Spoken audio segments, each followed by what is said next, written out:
Hello guys, আসসালামু আলাইকুম। সবাইকে আশা করি আপনারা সবাই ভালো আছেন।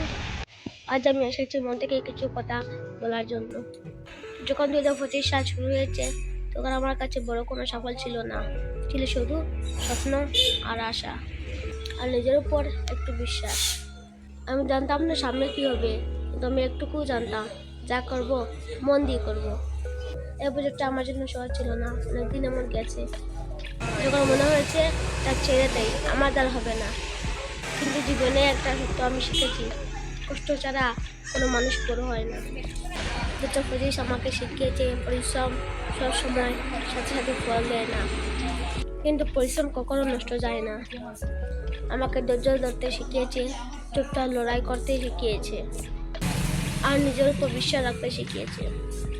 আমি পারফেক্ট মানুষ না, এবছর আমি অনেক ভুল করেছি, কন্টেন্ট ভাবনার সিদ্ধান্ত। কিন্তু 2025 আমাকে শিখেছে ভুল করা অপরাধ না, ভুল থেকে শিক্ষা না নেওয়াই আসল ভুল।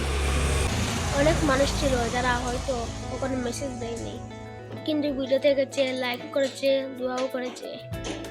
আপনারা হয়তো জানেন না, আপনাদের কাছে ছোট্ট সাপোর্ট আমার কাছে কত বড় শক্তি।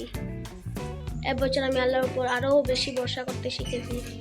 যখন সব দরজা বন্ধ মনে হয়েছে, তখন আল্লাহ নতুন রাস্তা খুলে দিয়েছে।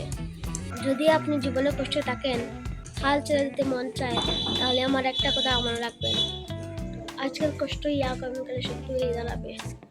নিজের উপর বিশ্বাস করুন, ধৈর্য ধরুন, চেষ্টা কখনো থামাবেন না। হৃদয় থেকে ধন্যবাদ 2025 সাল আমার পাশে টাকা বলেছে মানুষকে। একটা ভিডিও দেখলে আপনি আমার যাত্রার অংশ। 2025 আমাকে ভেঙেছে, কিন্তু 2025 আমাকে গড়েছে। এখন সামনে 2026, নতুন স্বপ্ন, নতুন পরিশ্রম আর আরও ভালো কন্টেন্ট নিয়ে। সবাই ভালো থাকবেন, দুয়ার মধ্যে রাখবেন। আল্লাহ হাফিজ।